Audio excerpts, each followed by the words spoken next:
ویسے جناب اسپیکر میاں نواز شریف صاحب نے جو شعر کہا ہے بڑا بر موقع اور بڑا بر محل کہا ہے، لیکن ذرا تھوڑا سا وزن کو ذرا خیال رکھنا ہوتا ہے شعر کے اندر.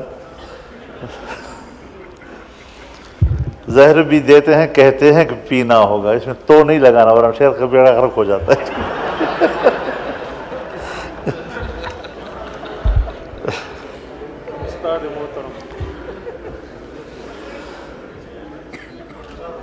بسم اللہ الرحمن الرحیم نحمده ونصلی علی رسولہ الکریم اما بعد. جناب اسپیکر، میں نے آج اس ایوان کے سینئرز کی باتیں سنی، اس میں حقائق بھی تھے، تنقید بھی تھی، کچھ تلخی کا پہلو بھی تھا، لیکن میری گفتگو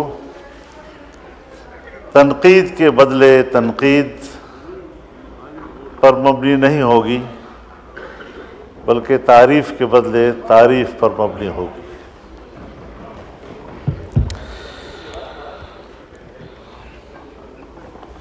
جناب اسپیکر، کچھ چیزیں ہمیں خود سمجھنی ہوں گی.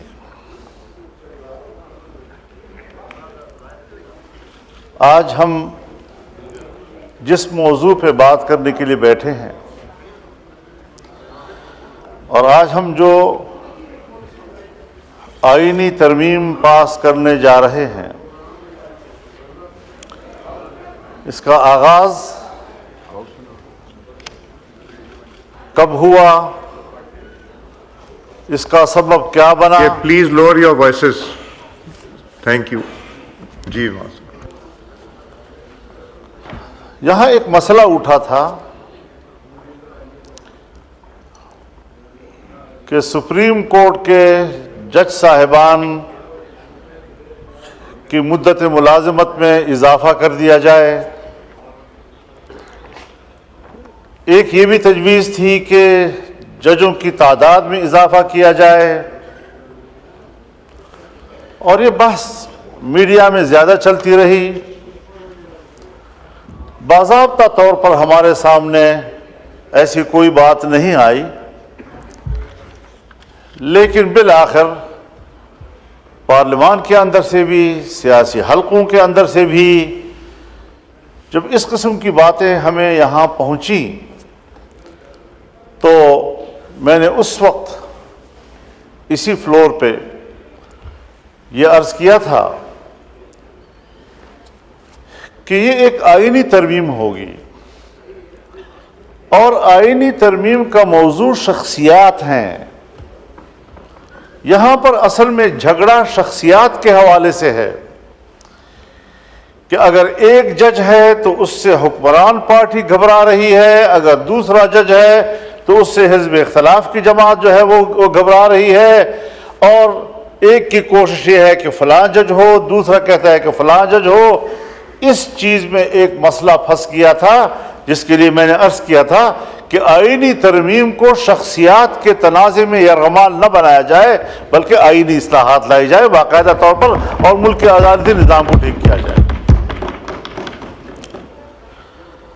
اب ظاہر ہے یہ میرا ایک تصور تھا، اور ہمارے مد نظر تھا یہ کہ 2006 میں جب پاکستان مسلم لیگ نون اور پاکستان پیپلز پارٹی کے درمیان جناب میاں نواز شریف صاحب کے اور جناب بینظیر بھٹو شہید صاحبہ کے درمیان چارٹر آف ڈیموکریسی یا میثاق جمہوریت پر دستخط ہوئے تو اس کو ایک پذیرائی ملی، اس کے مندرجات کو ایک پذیرائی ملی، اور اس کے اندر ایک آئینی عدالت کا تذکرہ تھا. اب ظاہر ہے میں ہوں یا جتنی بھی یہاں پر پارلیمانی جماعتیں ہیں، جو اس وقت موجود تھیں یا جو سیاستدان تھے اس وقت، ہر چند کے بہت سے لوگ اس کے دستخطی نہیں ہیں، لیکن بعد میں ایسے فورم وجود میں آئے کہ ان فورمز پر جب ریزولوشنز آئے تو وہ انکلوڈیڈ بائی COD، اور ہم نے بھی اس پر ساتھ کیا ہے۔ لیکن جناب اسپیکر، ہمیں ایک بات سمجھ لینی چاہیے کہ COD نہ تو آئین کا متبادل ہے، یہ نہ قانون کا متبادل ہے، یہ محض ایک اخلاقی معاہدہ ہے۔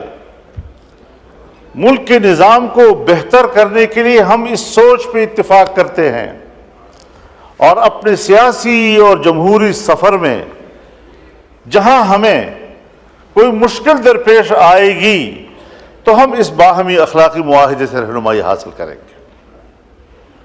اگر کہیں پر اس کا آئین سے تصادم ہو تو ظاہر ہے کہ پھر آئین پہ عمل ہوگا، لیکن اگر ہمارے پاس 2/3 اکثریت حاصل ہو کسی بھی پارٹی کے پاس، اور وہ اس COD کے اندر مندرجہ کسی معاہدے کے شق کے حوالے سے تبدیلی لانا چاہے تو لا سکتے ہیں، لیکن آئین مقدم ہوگا، اس میں تو کوئی شک نہیں ہے۔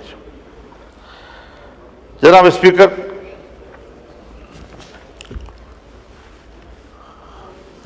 جب بات آئین کی آئے گی تو آئین میری نظر میں، بلکہ آپ سب دوستوں کی نظر میں، اس کی حیثیت ایک میثاق ملی کی ہے۔ یہ پاکستان کے ہر شہری کے درمیان ایک عمرانی معاہدے کی حیثیت رکھتا ہے، اور قوم کے بیچ میں، صوبوں کے بیچ میں، طبقوں کے بیچ میں، قومیتوں کے بیچ میں اگر کوئی کمٹمنٹ ہے تو وہ اس آئین کی بنیاد پر ہے، اس کی اساس پر ہم پاکستانی ہیں، اس کے اساس پر ہم پاکستان کے ساتھ ایک عہد و پیمان رکھتے ہیں۔ اس تصور کو سامنے رکھتے ہوئے آئین کی اہمیت کو ہمیں سمجھنا ہوگا۔ آئین ایک مستحکم دستاویز ہوتی ہے، اور جو دستاویز جتنی مستحکم ہو اتنا ہی اس کے اندر ترمیم و تغیر کرنا بھی ذرا مشکل ہوتا ہے۔ ہم سادہ اکثریت سے قانون پاس کر لیتے ہیں، لیکن آئین میں تبدیلی ہمیں 2/3 اکثریت سے کرنی ہوتی ہے۔ اگر ہم عذر شریعت دیکھ لیں، کتاب اللہ پوری امت کا سب سے زیادہ مستحکم دستاویز ہے۔ کسی کا مجال ہے کہ اس کے اندر ایک لفظ کا آگے پیچھے کر لے، زبر زیر کی تبدیلی کر دے؟ کسی پیغمبر تک کو بھی اجازت نہیں۔ جتنا وہ مستحکم دستاویز ہے اتنی ہی اس کے اندر استحکام پایا جائے گا، اس میں تغیر اور تبدل نہیں ہوگا۔ ہم انسانی قوانین، انسانی ضابطوں کی بنیاد پر بھی اسی اصول کو لیتے ہیں کہ اگر ہمارے سامنے کوئی مستحکم دستاویز ہے تو اس میں تغیر و تبدل ذرا مشکل کام ہوتا ہے، اور اگر عام قانون ہے تو اس میں تبدیلی جو ہے اس کے لیے نسبتاً آسان ہوتی ہے۔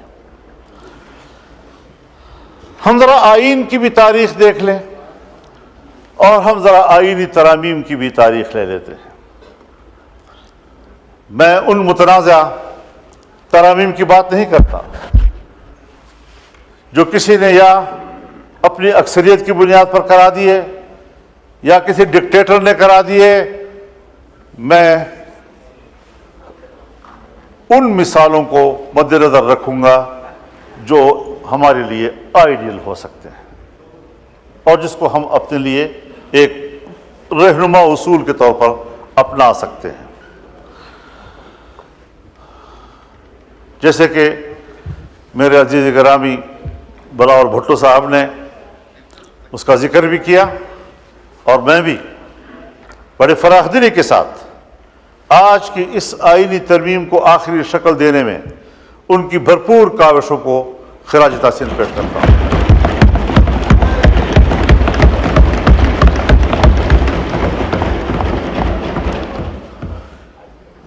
میں جہاں اپنے برخوردار جناب بلاول بھٹو صاحب کی کوششوں کو خراج تحسین پیش کرتا ہوں. میں جناب میاں نواز شریف صاحب، جناب شہباز شریف صاحب، جناب نذیر تارڑ صاحب، جناب اسحاق ڈار صاحب اور یقیناً ان کاوشوں میں میرے ساتھ پاکستان تحریک انصاف بھی شامل رہی ہے.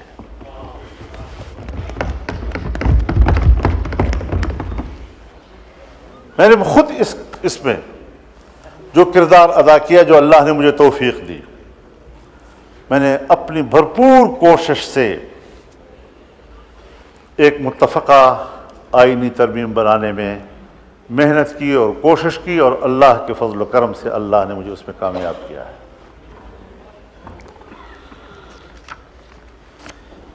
جناب اسپیکر، جب آئین بن رہا تھا اس وقت کا سیاسی ماحول کیا تھا؟ ملک ٹوٹ چکا تھا. ملک کے ٹوٹنے پر سیاسی اختلافات تھے، کون ذمہ دار ہے اس کا؟ اور یہ کوئی معمولی حادثہ نہیں تھا. ہم فوری طور پر ایک باقاعدہ مستقل آئین نہیں بنا سکے، ہم ایک عبوری آئین کی طرف گئے اور کچھ عرصہ عبوری آئین حکمران تھا. ون ڈینو ٹوٹ گیا تھا. 2 صوبوں میں نیشنل عوامی پارٹی اور جمعیت علماء اسلام کے اتحاد سے حکومتیں بنی، اور 2 صوبوں میں پنجاب اور سندھ میں پاکستان پیپلز پارٹی کی حکومت بنی.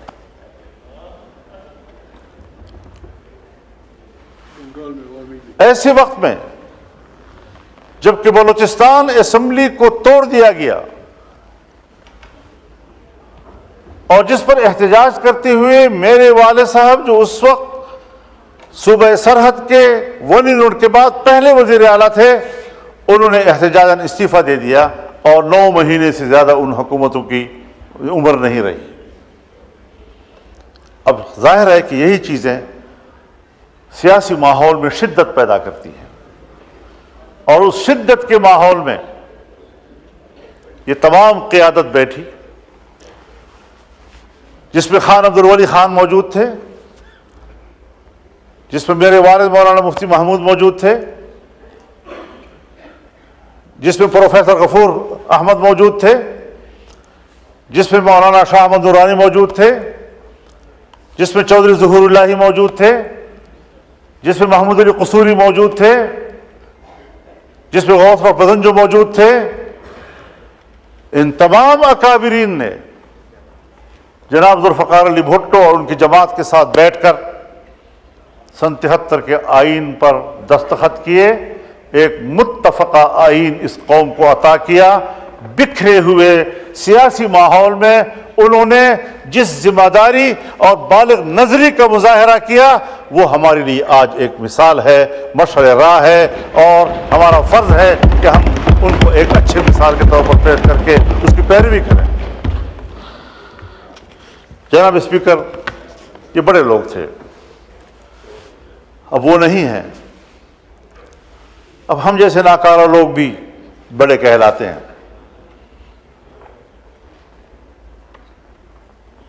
مجھ سے عمر میں بھی بڑے ہیں، مجھ سے تجربے میں بھی بڑے ہیں. خواجہ صاحب پھر بھی مجھے وہ بزرگ کہتے ہیں. ابھی میں جوان ہوں، بزرگ نہیں ہوں.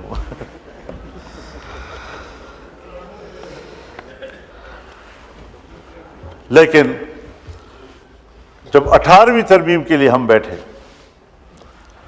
تو جناب اسپیکر یہ بات ریکارڈ پر ہم 9 مہینے سے زیادہ عرصہ بیٹھے ہیں.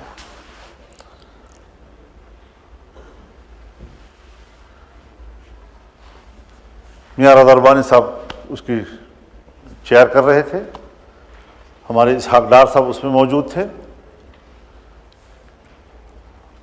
فاروق ستار صاحب اس میں موجود تھے، ان کے ساتھ ان کی ٹیمیں موجود تھیں، اور ہم نے 9 مہینے گزار کر ماضی کے تمام خرابیوں کو آئین سے نکالنے کے لیے کام کیا. ہم متفقہ نتیجے پر پہنچے، اور اس میں بھی کوئی شک نہیں ہے کہ عدلیہ کے حوالے سے اس وقت ججز کے تعین کے لیے پارلیمنٹ کو ایک کردار دیا گیا، لیکن بہت جلدی ہی 19ویں ترمیم کے ذریعے سے وہ واپس لے لیا گیا۔ میں آج پھر یہ کہنا چاہتا ہوں کہ ہمیں اپنا محاسبہ کرنا چاہیے، اس پارلیمنٹ کو اپنا محاسبہ کرنا چاہیے، اس ایوان کو اپنا محاسبہ کرنا چاہیے، اور زعماء قوم جو اس کے پہلے میرے ساتھ اجلاسوں میں اکٹھے بیٹھتے رہے ہیں، اور جنرل ضیاء الحق کے زمانے سے لے کر آج تک ہم مسلسل جدوجہد میں ایک دوسرے کے ساتھ رہے ہیں، میں ان کے سامنے یہ سوال رکھتا تھا کہ جنرل ضیاء الحق کے زمانے سے ہم جمہوریت کی بات کرتے ہیں، جمہوریت کی جنگ لڑتے ہیں، جمہوریت کو طاقتور بناتے ہیں، لیکن عملاً آمرانہ قوتیں مضبوط ہوئی ہیں اور جمہوریت کمزور ہوئی ہے۔ کیا کبھی ہم اس پر سوچیں گے؟ کیا بطور ایک سیاسی کارکن کہ ہم نے ایک دن اس پر غور کرنا ہے؟ جناب اسپیکر، میں متنازع باتیں آج نہیں چھیڑنا چاہتا۔ اس آئین کے ترمیم کے حوالے سے پہلے مسودہ اور آج جس جگہ پر وہ پہنچ رہا ہے، اس میں فرق خود واضح ہے اور اس پر ہر شخص خود تبصرہ کر سکتا ہے، مجھے ضرورت نہیں ہے کہ میں اس پر تبصرے کروں۔ ابتدائی مسودہ 56 کلازز پر مشتمل تھا، اور جب اس کو حتمی شکل دی گئی تو یہ 22 کلازز کا ایک ترمیمی بل بنا ہے۔ یہ کانٹ شانٹ یہ نظریاتی بنیادوں پر ہوئی، ایسی چیزیں اس میں موجود تھیں کہ جس میں ہم جمہوری لوگ، پارلیمانی لوگ جمہوریت کو مستحکم کرنے کے دعوے کے ساتھ جمہوریت کا قتل کر رہے تھے۔ معافی چاہتا ہوں، میں آپ کے ساتھ برابر کا شریک ہوں۔ خطائیں اگر ہماری ہیں وہ ایسی نہیں ہیں کہ ہم ایک دوسرے کو الزام دیتے رہیں۔ آج اگر پاکستان تحریک انصاف کے ساتھی شکایت کر رہے ہیں، ان کا لیڈر جیل میں اس حالت میں ہے، اور چونکہ کل ہی آپ ملاقات کر چکے ہیں، ملاقات کر کے بھی آئے ہیں، تو اس ملاقات کی فوری خبر جو ان کی طرف سے آئی وہ واقعی قابل قبول نہیں ہو سکتی۔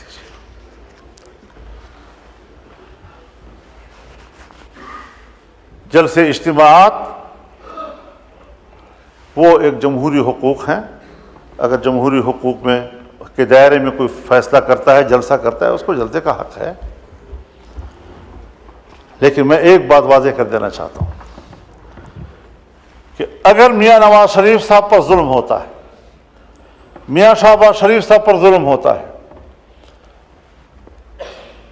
آصف علی زرداری صاحب اور ان کی بہن کے ساتھ، ان کی جماعت کے سینئرز کے ساتھ زیادتی اور ظلم ہوتا ہے،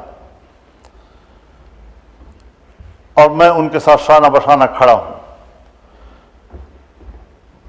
ان کے خلاف ہونے والے ہر قدم پر میں نے فرنٹ لائن پر لڑائی لڑی ہے، اگر میں اس وقت آپ کے اوپر ہونے والے مظالم میں آپ کے شانہ بشانہ تھا تو میں آج بھی عمران خان پر ہونے والی سختیوں کی مذمت کروں گا۔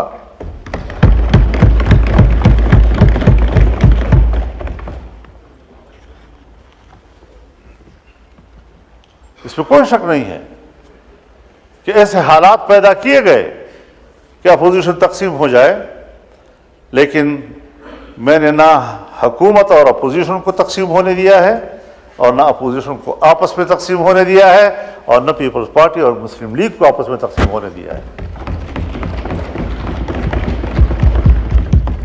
میں نے پیپلز پارٹی سے بھی، بلکہ حکومت سے بھی درخواست کی تھی کہ آپ یہ مسودہ شنگھائی کوآپریشن کانفرنس کے بعد کریں۔ میں نے پی ٹی آئی سے بھی درخواست کی تھی کہ ان دنوں میں آپ کسی قسم کا کوئی مظاہرہ نہ کریں. کیوں؟ باہر سے مہمان آ رہے ہیں.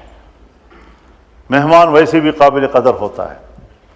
گھر میں بھی اگر بھائیوں کے اندر اور عزیزوں کے اندر میں تھوڑی سی کوئی خلش ہوتی بھی ہے تو بھی جب مہمان آتا ہے تو وہ مل کر اس کی خدمت کرتے ہیں, اس کی عزت کرتے ہیں.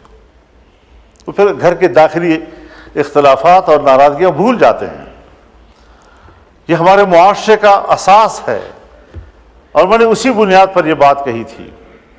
میں شکر گزار ہوں جناب شہباز شریف صاحب کہ آپ نے اس مسودے کو ان دنوں میں اس پر کام کرنا چھوڑ دیا اور اس کو مؤخر کر دیا تھا.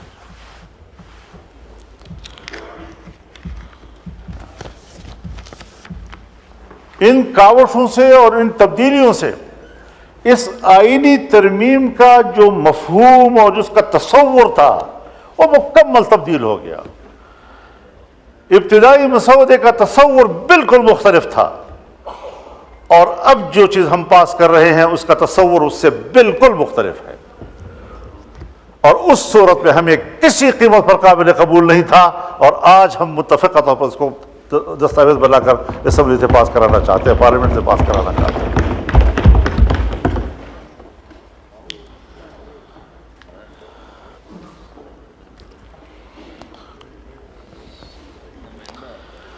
ہم آج بھی ایک بات کہنا چاہتے ہیں کہ عدالت کی تشکیل کے حوالے سے ہر چند کہ میں نے ایک آئینی عدالت کی بات کی تھی, لیکن جتنا بھی ہم نے محنت کی اور کوشش کی اور مختلف سٹیک ہولڈرز کے ساتھ بات کی اس تصور پر اتفاق نہیں آ رہا تھا. کوئی کہہ سکتا ہے کہ وہ آئیڈیل ہے, اس طرح ہونا چاہیے. میں آج بھی اس نظریے کے ساتھ جنگ نہیں لڑ رہا ہوں. دیکھیے جمہوریت ہے, انقلاب نہیں. انقلاب میں آپ یک لخت نظام کو تبدیل کرتے ہیں, لیکن جمہوریت میں آپ تدریجی اصلاحات کی طرف جاتے ہیں. تدریجی طور پر آپ اصلاحات لاتے ہیں. اس میں جن چیزوں کے ہم کافی عرصے سے اس قابل نہیں تھے کہ کر سکیں, آج ہم بڑی مشکل سے وہاں پہنچے ہیں کہ جو ہم نہیں کر سکتے تھے آج ہم کر پا رہے ہیں. اس حوالے سے میں یہ بھی عرض کرنا چاہوں گا کہ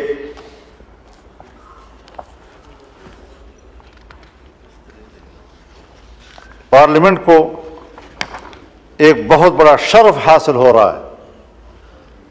اس پورے پارلیمنٹ کو ایک شرف حاصل ہو رہا ہے اور پوری پارلیمنٹ جو اسلامی جمہوریہ پاکستان کی پارلیمنٹ ہے اور پاکستان کے عوام جس کی اکثریت مسلمانوں کی ہے, جو دو قومی نظریے کی بنیاد پر ہمارا وجود میں آیا تھا, اور آج وہ فیصلہ دے رہی ہے کہ 2028 کے بعد ملک کے اندر ہر طرح کے سودی کاروبار اور معاملات یہ ممنوع ہوں گے اور کاروبار سے پاک ہوں گے.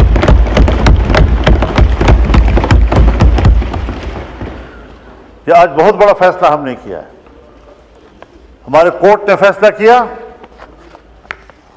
1997 میں فیصلہ کیا, لیکن نظر ثانی کیسوں کے نتیجے میں آج تک اس کے کوئی فیصلہ نہیں آ سکا. ابھی پھر شریعت کورٹ نے اس کے حوالے سے فیصلہ کیا, لیکن کمرشل بینک, عام بینک وہ دوبارہ نظر ثانی میں چلے گئے اور وہ اتنی کمزور عدالت ہے ہماری شریعت کورٹ کہ اس کے خلاف کوئی درخواست دے دے تو ان کا فیصلہ معطل ہو جاتا ہے. اب اس کو مضبوط بنانا ہے اور اللہ تعالیٰ نے بڑے واضح طور پر فرمایا ہے, یا ایھا الذین آمنوا اتقوا اللہ وذروا ما بقی من الربا ان کنتم مؤمنین, کہ اللہ سے ڈرو اور تمہارے ذمہ جو سود کا کوئی مال ہے اس کو چھوڑ دو اگر تم ایمان والے ہو, اور اگر نہیں کرتے وَإِن لَمْ تَفْعَلُوا فَأْذَنُوا بِحَرْبٍ مِّنَ اللَّهِ وَرَسُولِهِ، اگر تم یہ کاروبار نہیں چھوڑتے تو پھر اللہ کے ساتھ جنگ کے لیے تیار ہو جاؤ۔ اور مفسرین نے لکھا ہے کہ سودی کاروبار کرنے والے آخرت میں جب اللہ کے سامنے پیش ہوں گے تو اللہ کہے گا تلوار اٹھاؤ، لڑو میرے ساتھ، جنگ کرو میرے ساتھ اگر تیرے اندر ہمت ہے تو۔ کیا وہ اللہ کے سامنے تلوار اٹھا سکے گا؟ لیکن اللہ اسی پر اس کو شرمندہ کرے گا اور ذلیل کرے گا کہ تم نے دنیا میں سودی کاروبار کیا تھا، اب اٹھاؤ نا تلوار، میں نے تو تیرے خلاف جنگ کا اعلان کر دیا تھا۔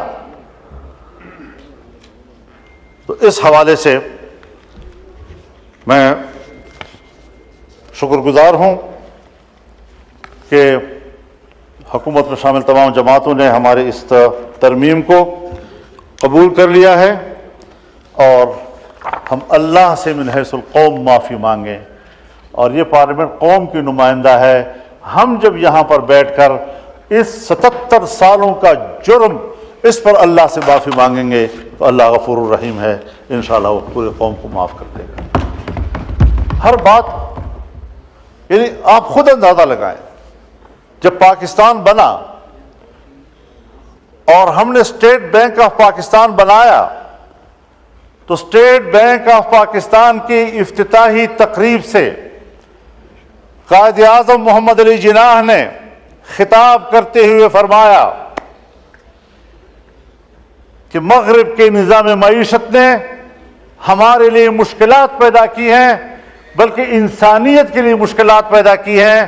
ہم ملک میں وہ نظام معیشت لائیں گے جو اسلامی تعلیمات کے مطابق ہوگا۔ ہر بات پہ ہم قائد اعظم کا حوالہ دیتے ہیں، یہاں ہمیں ان کا حوالہ کیوں بھول گیا؟ ہم نے کیوں اس ملک کے نظام کو ٹھیک نہیں کیا؟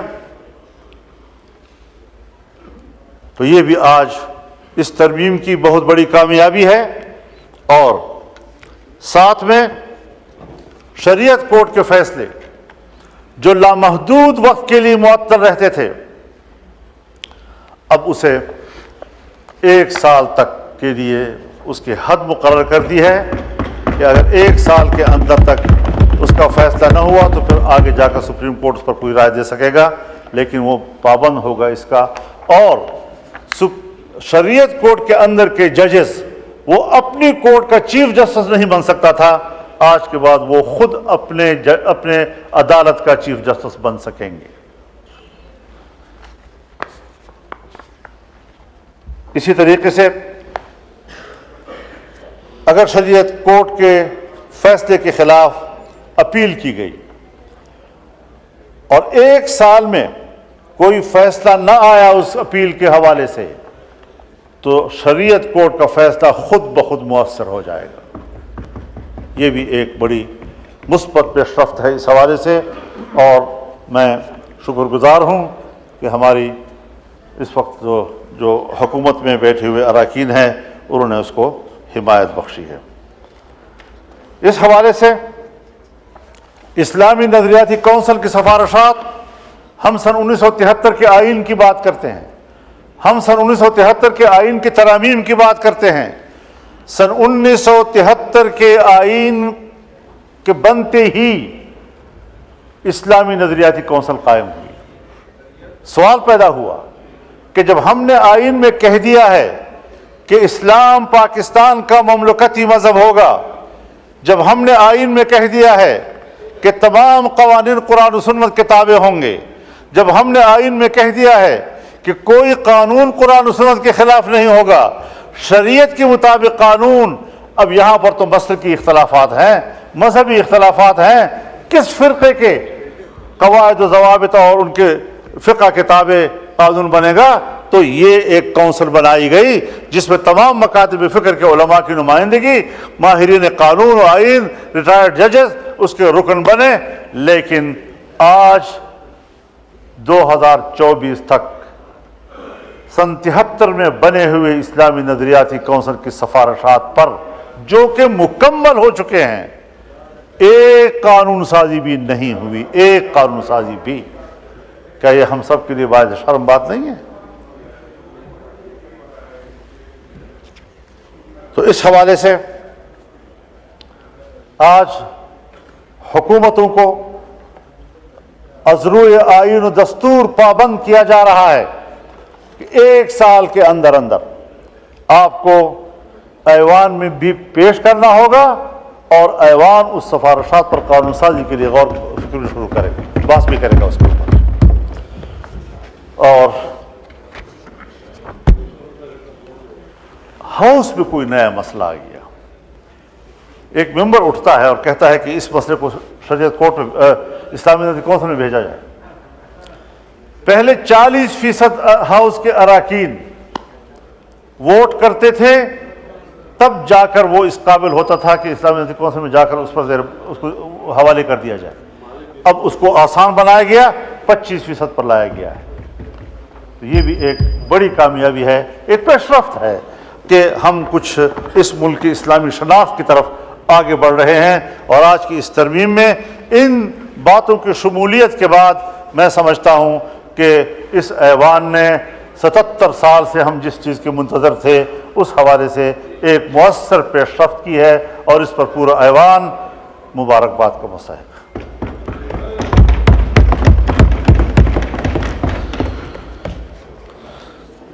تو جناب اسپیکر، اس حوالے سے ہمیں آج عہد و پیمان کرنا ہوگا کہ ہم نے صرف وہی سفر آگے جاری رکھنا ہے کہ جس میں یہ ملک اور اس ملک کا آئین کا بنیادی ڈھانچہ جو اس سے پہلے بھی واضح ہو چکا ہے، اور اس کا بنیادی ڈھانچہ 18ویں ترمیم کے وقت میں اس پر اتفاق رائے کیا گیا، بعد میں بھی مختلف فورمز پر اس کو اتفاق کیا گیا کہ سب سے اولین چیز وہ اسلام ہے۔ یہ ملک اسلامی ہے، یہ ملک مذہبی ہے، یہ ملک سیکولر نہیں ہے، اور یہ ملک جمہوری ہے، یہ آمرانہ نہیں ہے، یہاں آمریت نہیں چلے گی۔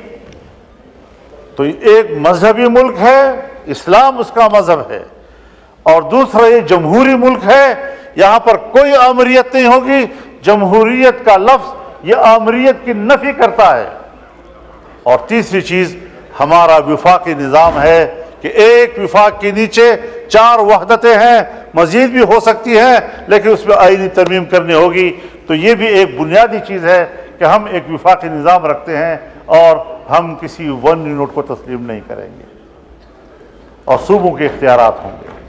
صوبوں کو 18ویں ترمیم کے ذریعے سے اختیارات دیے گئے ہیں، اور ظاہر ہے کہ 1973 میں آئین بنا، جو اختیارات اس وقت آئین میں صوبوں کو دیے گئے تھے اس میں کہا گیا تھا کہ مزید اختیارات میں اضافہ 11 سال تک کیا جائے گا۔ 11 سال بھی گزر گئے، اور پھر بھی 11 سال گزر گئے، اور پھر بھی 11 سال گزر گئے، اور کہیں جا کر 2018 میں ہمیں یہ موقع ملا۔ اور پھر یہ اسلام کے حوالے سے پیش رفت، 73 میں آئین بنا، ایک قانون سازی نہیں ہوئی، کم از کم آج ہمیں اس حوالے سے بھی یہ تدریجی عمل ہے، ایک جمہوری انداز ہے۔ ہم تاخیر کر رہے ہیں تو یقیناً گناہ کے مرتکب ہو رہے ہیں، لیکن اگر ہم نے تیزی کی اور ہم نے جمہوریت کو مستحکم کیا تو ہمیشہ کے لیے ڈکٹیٹر یا امیرانہ سوچ رکھنے والی قوتیں مایوس ہو جائیں گی۔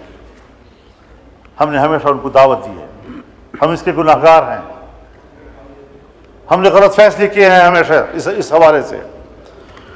تو آج ہم ایک اچھی پیش رفت کی طرف بڑھ رہے ہیں۔ ہم نے جو بھی کوشش کی اور محنت کی ہے اسی حوالے سے کی ہے کہ پارلیمنٹ عوام کی نمائندہ ہے، عوام کے پاس خود اعتمادی ہونی چاہیے، عوام کو ہم نے خود اعتمادی دینی ہے کہ فیصلے آپ نے کرنے ہیں، آپ کے نمائندوں نے کرنے ہیں، کسی نے باہر سے آ کر ہم پر فیصلے مسلط نہیں کرنے۔ اور الحمدللہ اس بار ہم اس میں کامیاب ہوئے ہیں۔ میرے خیال میں ہم نے اس پر ووٹ کرنا ہے۔ اگر ہمارے تحریک انصاف کے دوست اس میں، چونکہ ان کی بھی محنت شامل ہے میرے ساتھ، یہاں تک جو ہم پہنچے ہیں